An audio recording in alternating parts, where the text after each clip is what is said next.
কখনো কি এমন মনে হয়েছে যে জীবনটা বদলাতে হলে বাইরে থেকে কেউ আসবে বা কিছু একটা ঘটবে? Focus on you until you win নামের এই অডিও বুকটার মূল দর্শনটা কিন্তু ঠিক এর উল্টো।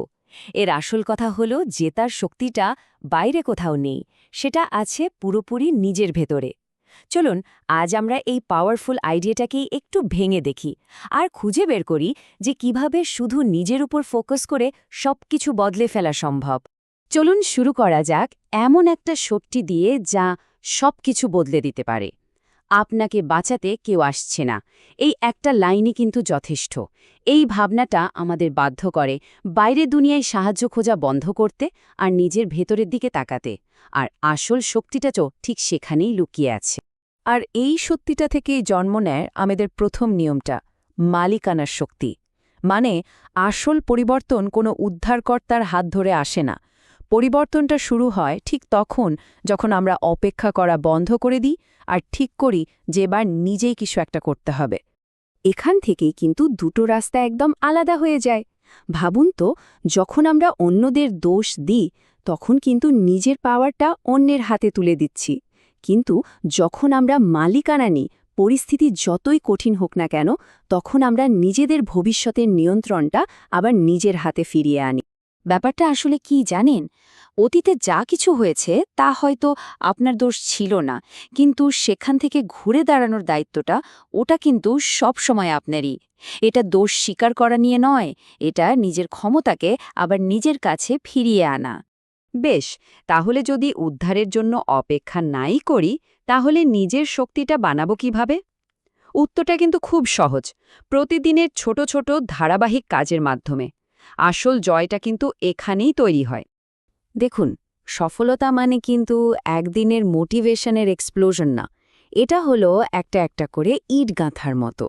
প্রতিদিনের ছোট ছোট পদক্ষেপের প্রতি একটা শান্ত কিন্তু অটল অঙ্গীকার। এই ধারাবাহিকতাই কিন্তু শেষ পর্যন্ত আপনাকে বাকিদের থেকে আলাদা করে দেবে। আর এই ভিত্তিটা তৈরি হয় খুব সাধারণ কিছু কাজ দিয়ে, যেমন স্ক্রোল না করে 1 ঘন্টা বই পড়া, অজুহাত না দিয়ে একটা ওয়ার্কআউট করে নেওয়া, জীবনের জন্য কিছু সত্যিকারের লক্ষ্য ঠিক করা। কাজগুলো হয়তো ছোট মনে হতে পারে, কিন্তু একসঙ্গে এগুলোর প্রভাব জীবন বদলে দেওয়ার মতো। আর একটা কথা মনে রাখা খুব জরুরি, সবচেয়ে কঠিন এবং সবচেয়ে দরকারি কাজটা হয় একদম নীরবে, যখন কেউ দেখছে না। এই যে ব্যক্তিগত সংগ্রাম, এটাই আসল শক্তি তৈরি করে, যা কেউ কোনো দিন ভাঙতে পারবে না। আচ্ছা, এবার আসা যাক একটা ডিফেন্সিভ স্ট্র্যাটেজির কথায়।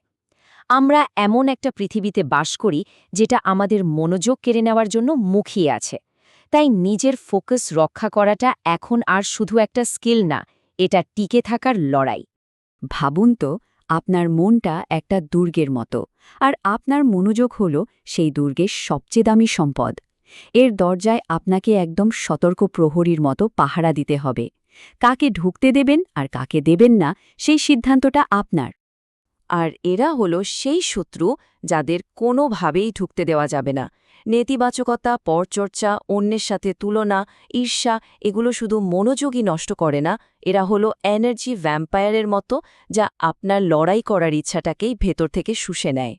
নিয়মটা তাই একদম সোজা এবং কোনো ছাড় নেই। যদি কোনো কিছু আপনার মনোযোগকে দুর্বল করে দেয়, সেটাকে জীবন থেকে ছেঁটে ফেলে দিন।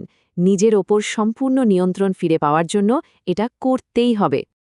এখন আমরা আসছি সবথেকে কঠিন লড়াইটার কথায়, যেটা বাইরের কারো সাথে না, বরং নিজের সাথে। নিজের ভেতরের সন্দেহ, ভয় আর হাল ছেড়ে দেওয়ার ইচ্ছার বিরুদ্ধে যে যুদ্ধ, সেটাই আসল যুদ্ধ। এইখান থেকেই কিন্তু আসল পরীক্ষাটা শুরু হয়।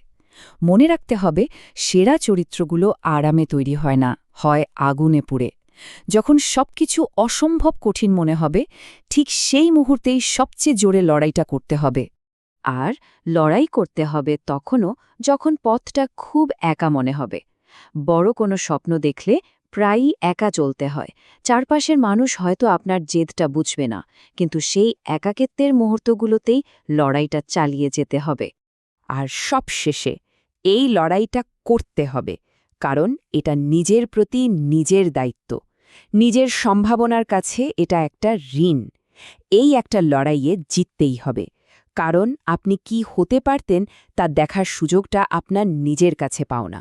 একটা কথা সবসময় মনে রাখতে হবে, জয় সবসময় সবচেয়ে শক্তিশালী বা সবচেয়ে দ্রুত মানুষটার হয় না, জয় তার হয় যে শেষ পর্যন্ত হার মানতে রাজি হয় না। স্বপ্নটা তাকেই দেয়া হয় যে টিকে থাকে।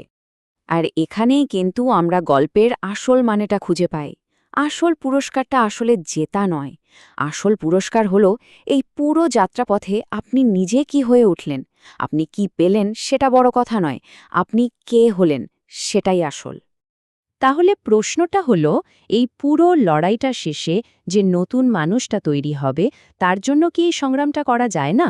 এই প্রশ্নটাই ভাবার জন্য রইল।